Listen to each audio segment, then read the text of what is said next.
주일 오후 예배에 함께 하신 우리 모든 교우들을 주님의 사랑으로 환영하고 축복합니다. 이 시간 주신 주님의 말씀을 우리 함께 보시겠습니다. 마태복음 4장 5절에서 7절까지 말씀이 되겠습니다. 오늘 본문의 말씀을 우리 다 함께 한 목소리로 합독하도록 하겠습니다. 시작. 마귀가 예수를 거룩한 성으로 데려다가 성전 꼭대기에 세우고 이르되 내가 만일 하나님의 아들이거든 뛰어내리라 기록되었으되 그가 너를 위하여 그의 사들을 명하시리니 그들이 손으로 너를 받들어 발이 돌에 부딪히지 않게 하리로다 하였느니라. 예수께서 이르시되 또 기록되었으되 주 너의 하나님을 시험하지 말라 하였느니라 하시니. 아멘. 오늘은 사단의 두 번째 시험, 그 두 번째 시험이라는 제목으로 함께 말씀의 은혜를 나누고자 합니다. 정치는 명분, 세력, 타이밍의 싸움이다 라고 하는 말이 있습니다. 그 명분이 분명하면 사람은 손해도 감당하고 희생도 감당하는 그런 존재라고 합니다. 그래서 명분이 중요하다는 거죠. 또 세력, 힘이 중요하다고 합니다. 아무리 뜻이 좋아도 힘이 없는 정의는 무기력하기 때문에 그렇습니다. 그 좋은 뜻을 이루기 위해서는 힘, 세력이 있어야 된다는 말이 되겠습니다. 또 한 가지는 타이밍이라고 해요. 기회가 주어졌는데 그 기회를 놓쳐버리면 무의가 되기 때문에 그러한 것이죠. 기회가 왔을 때 잡지 못하면 허무하게 된다는 겁니다. 그래서 그 타이밍이 매우 중요하다는 거죠. 승부처가 된다는 거예요. 그렇게 볼 때 정치만 그러한 것은 아닌 것 같습니다. 우리 삶의 모든 것이 명분과 또 세력과 타이밍이 매우 중요하게 여겨집니다. 하나님의 나라 일도 별반 다르지 않을 때가 많습니다. 명분이 중요하고 세력이 중요하고 타이밍이 중요하다는 거예요. 사단은 우리의 명분, 사명의식을 흐리게 만들어서 혼동을 일으켜서 그 일을 하게 못하게 방해할 때가 많습니다. 또 성령이 하나 되게 하신 것을 흔들어서 하나된 힘을 갖지 못하도록 흩어지게 만드는 그런 공격을 할 때가 참 많습니다. 그리고 하나님께서 주신 때가 있는데, 그 기회가 있는데 그 타이밍을 잡지 못하도록 자꾸만 발목을 잡는 거죠. 그래서 그 때를 놓쳐버리는 그런 일들이 많은 것 같아요. 사단이 그렇게 공격을 한다는 것입니다. 오늘 본문의 말씀은 예수님께서 공생의 사역을 이제 시작하신 그 첫 출발점에서 40일 금식 기도를 하십니다. 그런데 사단이가 찾아와서 세 가지 시험을 하는데 그 두 번째 시험을 우리가 눈여겨볼 필요가 있겠습니다. 먼저는 사단은 우리의 기도를 공격합니다. 우리의 기도를 흔듭니다. 우리의 기도가 무의로 돌아가도록 하기 위해서, 그 기도가 허사가 되도록 하기 위하여 멈추게 만드는 거죠. 멈추게 만듭니다. 기도보다 더 중요한 것이 많은 것처럼 흔들죠. 그래서 기도를 하지 못하게 만듭니다. 왜 주님께서 이 땅에 오셔서 공생의 사역을 시작하시는 그 첫 출발점에서 그냥 기도가 아니라 40일 금식 기도를 합니까? 기도가 그만큼 중요하다는 뜻이잖아요. 여러분, 일주일 금식 기도 해보셨습니까? 저는 전사 때 일주일 금식을 참 많이 해봤습니다. 그리고 40일 금식 기도하는 저희 담임 목사님의 동자가 돼가지고 저 북한산에 같이 올라갔습니다. 목사님이 토구를 발견하셔갖고 거기서 40일 금식 기도를 하시는 거예요. 그런데 그분을 보호할 사람이 필요하잖아요. 그래서 제가 같이 갔습니다. 그래서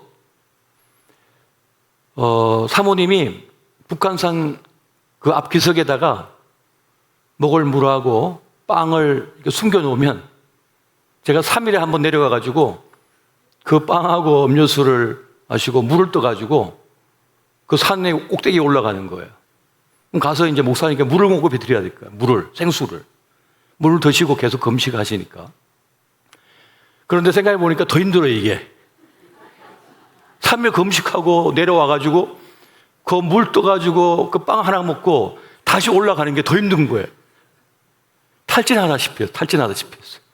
급한 죽을 것 같아, 진짜 올라가는데. 또 여름날이 얼마나 덥습니까? 비가 또 오던 데는 옥수가 쳐오는 거예요.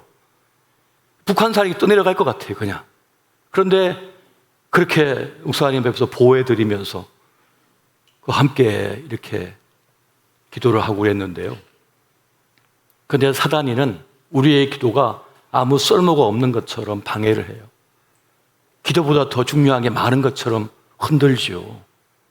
그런데 기도가 무너지면 다 무너지거든요.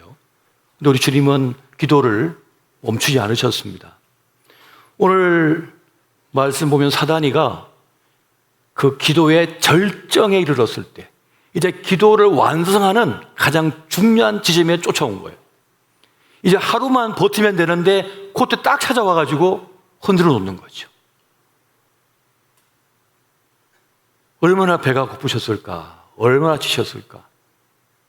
목사님이 이제 40일 금식 기도하고 내려오셔가지고 이제 보호식을 일주일 하는데 저한테 그러는 거예요. 현서가 라면 먹고 싶지 않냐 그러시네요. 목사님 일주일 보호식 하셔야 되는데 그 3일째 이제 금식 끝난 3일째 옆집에서 라면 냄새가 난다는 거예요. 그러니까 저는 안 나는데 목사님 나신다는 거죠. 하나만 끓여 먹자고 하시더라고요. 그래서 신라면을 아주 맛있게 끓여가지고 둘이 같이 나눠 먹고는 쓰러졌어요. 병원에 실려갔어요. 그렇게 하면 안 되는 건데 원래가. 그냥 동치미를 먹고 마시고 죽만 먹고 미원만 먹고 일주일 버텨야 되는데 3일째 그 라면을 먹으니까 막 몸에 뭐가 막 일어나잖아요. 막 일어나고 붓고 하면서 그냥 호흡이 곤란해져가지고 실려갔다니까요. 몸비력에서는 한 40일 금식기도 해보시고 한번 3일째 라면 한번 드셔보세요. 어떻게 되는가? 목숨이 왔다 갔다 하는 거거든요. 그런 어려움이 있는 거예요. 사실은 금식 기도도 중요하지만 사실 보호식도 중요한 거거든요. 근데 보호식을 하다가 많은 분들이 쓰러지기도 하고 그러시는데. 근데 우리 주님께서 그 기도의 절정에 이르렀을 때 사단이가 찾아와서 막 흔드는 거죠. 무용지물로 만들기 위해서 그랬던 것입니다. 근데 여러분, 기도가 무너지면 초라한 인생이 됩니다. 교회도 기도가 무너지면 초라한 교회가 되는 겁니다. 그 기도를 지켜내야만 하는 거예요. 기도하면 하나님의 능력 수준으로 우리가 살아갈 수 있지만 기도가 무너지면 그냥 자기 실력대로만 사는 거예요. 내 수준밖에 못 사는 거예요. 그런데 기도하면 하나님의 능력을 드리게 되고 하나님의 인도함을 쫓아서 나아가게 되는 거예요. 그래서 기도는 매우 중요한 것입니다. 그래서 사단은 기도를 원천 봉쇄하려고 했던 거죠. 무위로 만들어내려고 마지막 순간까지 공격을 했던 것입니다. 두 번째, 사단은 우리의 명분을 공격을 합니다. 사단은 예수님께 와서 네가 하나님의 아들이어든이라고 유혹을 합니다. 하나님의 아들이라면 하면서 유혹을 하는 거예요. 너 자신을 증명하라는 거죠. 내가 누군데 하라는 겁니다. 내가 누군데라고 하라는 거예요. 우리가 나 자신을 증명하려다 보면 하나님의 일을 망칠 수가 있습니다. 내가 누군 줄 알아? 나 김집사야.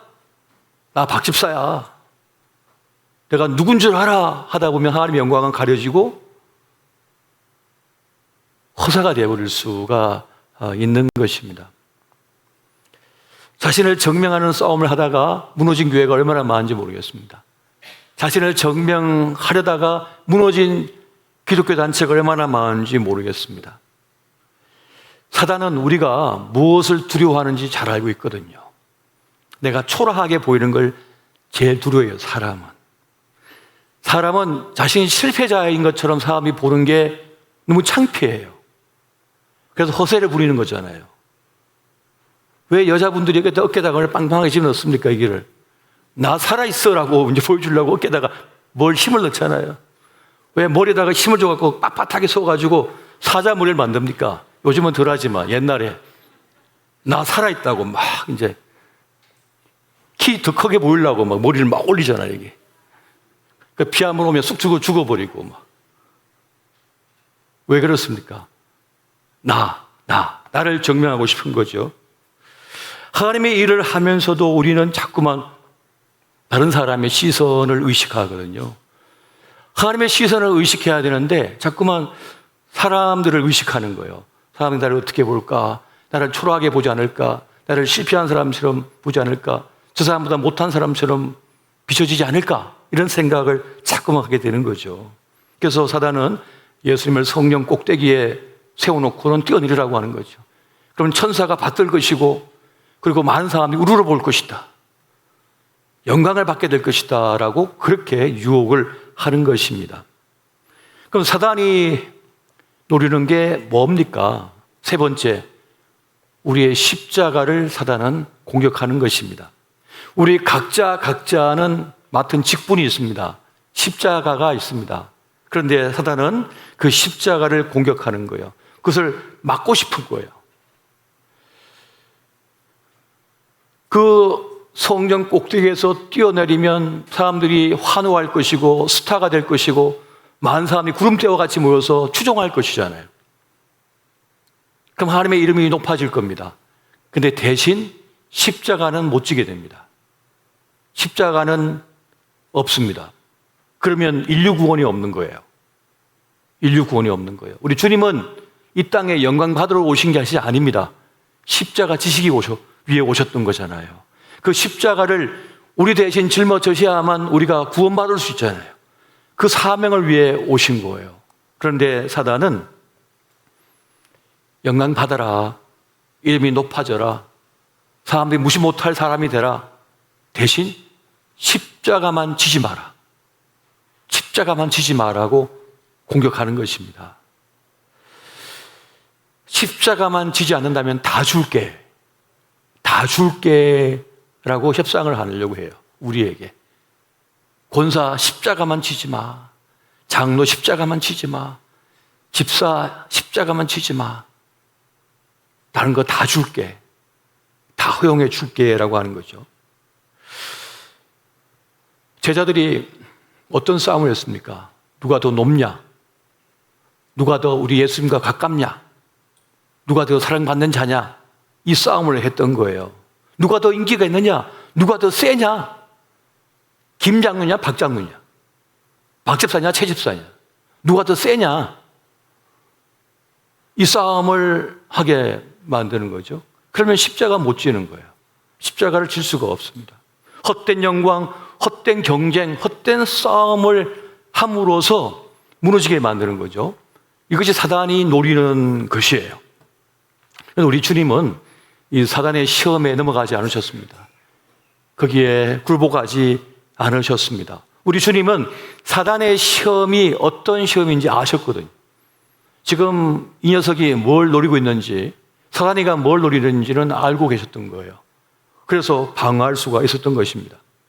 주님은 그 시험을 거부하고 십자가의 길로 묵묵히 뚜벅뚜벅 걸어가셨던 겁니다. 대가를 지불해야 함을 아셨기 때문인 것이죠. 대가를 지불하지 않으면, 값을 치르지 않으면 내 것이 될 수 없습니다. 그 영광을 맛볼 수가 없습니다. 무엇이든 값을 치러야만 진짜 내 거가 되거든요. 진짜 내 기쁨, 내 영광, 내 행복을 만날 수가 있는 거예요. 근데 사단이는 와서 값을 치르지 말라고 자꾸 얘기합니다. 값을 치르지 마. 그냥 될 거야. 그런데 그냥 되는 것은 없습니다. 땀 흘리고 피 흘리기까지 대가를 치러만 되는 것이에요. 자, 그런데 그렇다면 우리가 이 십자가를 짊어지고 가기 위해서는 어떤 마음을 가져야 될까요? 우리 주님께서 알려주시는 그 예수의 마음, 주님의 마음은 겸손함이었다고 성경은 우리에게 알려주고 있습니다. 겸손의 마음이 뭡니까? 남을 나보다 낫게 여기고 라고 하는 마음입니다. 우리가 많은 사람들을 만납니다만은 내가 그 사람보다 못하다는 그런 뜻이 아니라 그를 존중하라는 뜻이거든요. 그를 귀하게 여기라는 마음입니다. 그리고 나를 내려놓고 하나님의 마음을 구하라고 하는 그런 뜻을 가지고 있는 거예요. 한 번은 사단이가 사막의 교부에게 찾아왔습니다. 그리고 얘기합니다. 광명한 천사의 옷을 입고 나타나서 나는 가브리엘 천사다. 내가 너에게 하나님의 말씀을 전하도 왔노라 합니다. 그랬더니 사막의 교부가 얘기합니다. 나는 당신 찾는 사람이 아닙니다. 나는 감히 하나님의 그런 명을 받을 그런 사람이 아닙니다. 다른 데 가보십시오 하고 거부합니다. 그런데 사단이가 그런 말을 하죠. 내가 모든 사람은 시험할 수 있고 유혹할 수 있지만은 겸손한 자는 유혹할 수 없구나 하면서 떠났다는 그런 이야기가 있습니다. 겸손한 자를 어찌할 수가 없다는 거죠. 하나님 앞에 겸손한 자, 그를 시험하고 유혹할 수가 없다는 것입니다. 사실 우리가 겪는 모든 신앙생활의 문제는 교만의 문제인 경우가 많습니다. 마음이 높아진 것으로 인한 것이 많습니다. 우리의 근심이 마음이 높아졌기 때문입니다. 우리의 불평이 마음이 높아졌기 때문인 것이 많습니다. 우리의 분노가 마음이 높아졌기 때문에 경험하는 것이 많다는 겁니다. 우리의 갈등이 마음이 높아졌기 때문에 경험하는 일이 많다는 겁니다. 우리의 실망감이 어디서 오느냐? 마음이 높아졌기 때문이라. 내가 누군데 이런 대접 내가 못 받지? 내가 누군데 이런 말 못 듣지? 내가 누군데 내 의견을 무시해? 마음이 높아졌기 때문에 불평하고 불만하고 분노가 생기고 갈등이 생긴다는 거예요. 도대체 우리는 누굽니까? 우리는 죄로 인하여 멸망당할 인생 아닙니까? 근데 하나님께서는 십자가의 대속의 피 흘림을 통하여 우리를 건져내어 주시고 구원하여 주신 거예요.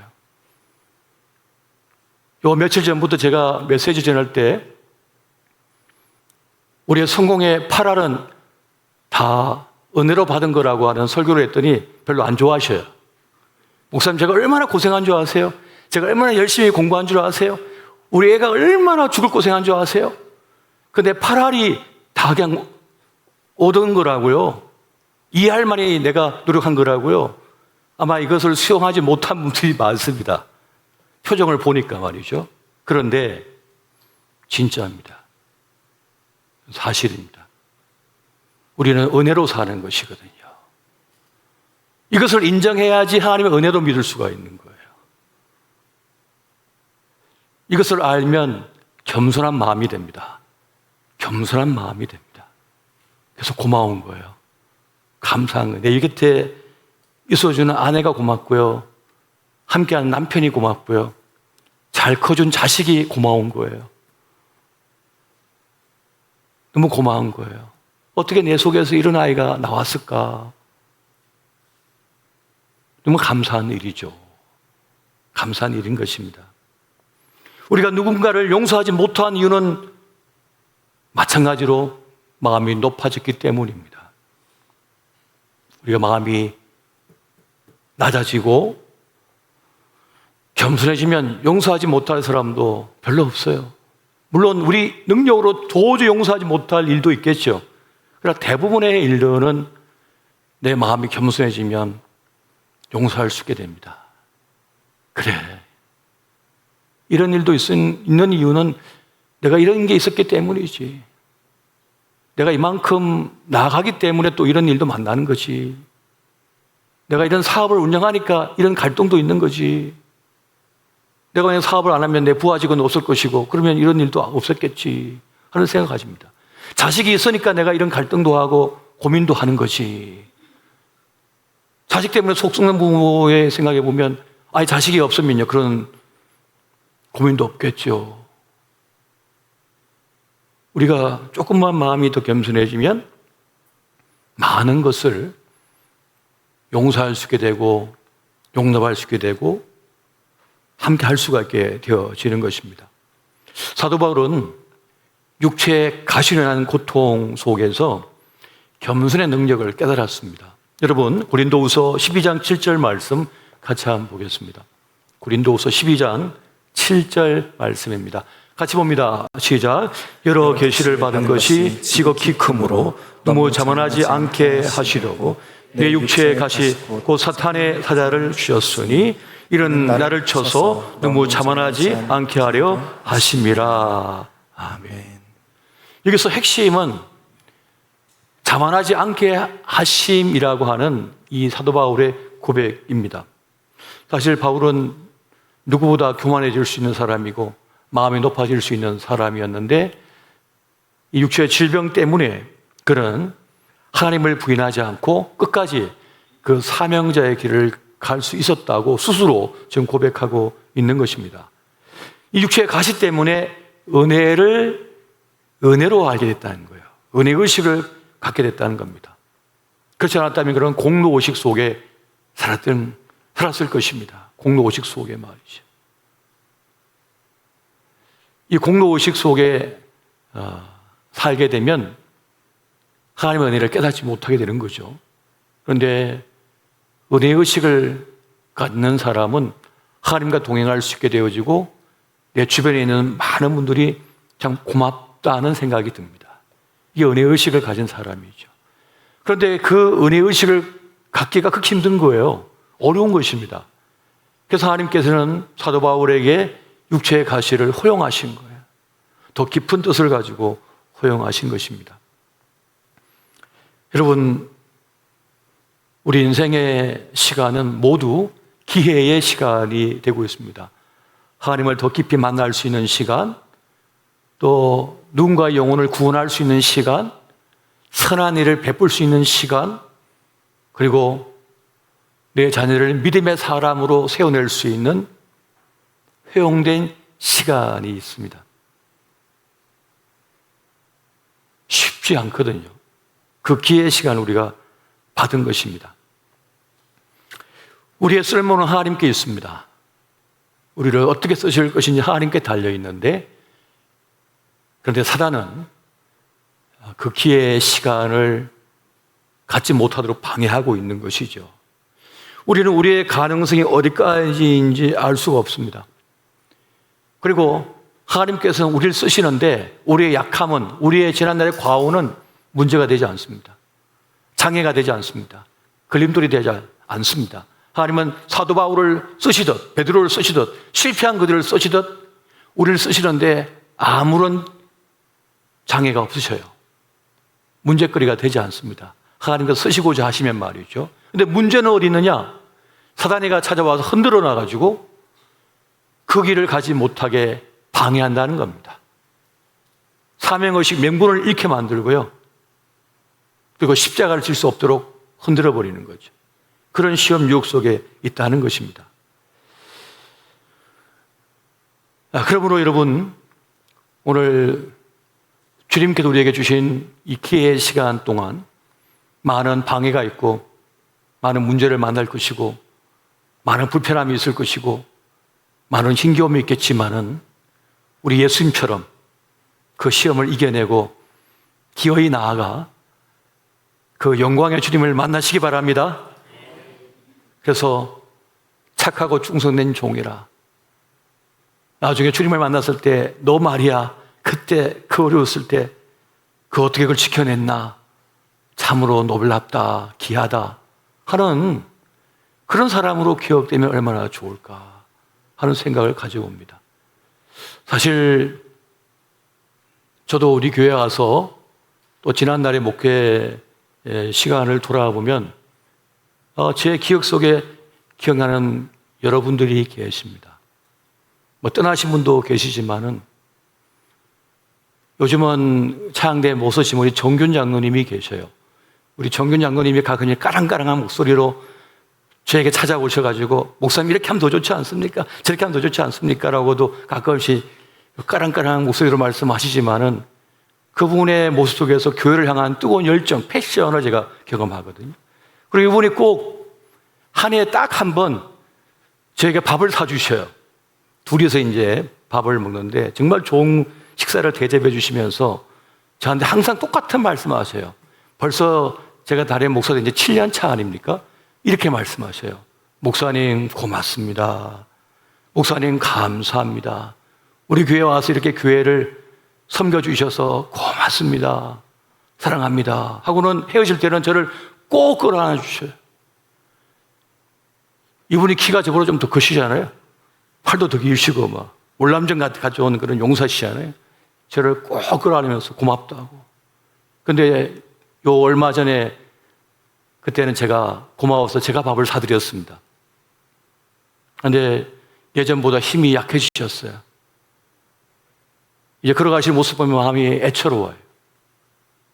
근데 이분을 생각할 때마다 그 모습, 그 말씀이 기억이 나는 거예요.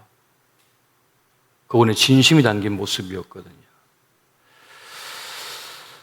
하나님께서 우리에게 주신 시간, 기회의 그 시간, 그것이 많지 않구나, 이게 길지 않구나 하는 생각을 많이 가집니다.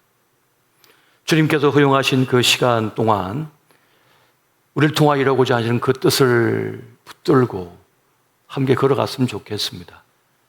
사단이 어떤 시험을 하든 어떤 공격을 하든 거기에 흔들리지 마시고 주님 맡기신 십자가 가슴 뿌듯하게 짊어지고 그렇게 나아가시는 저와 여러분 되시기를 예수 이름으로 축원드립니다.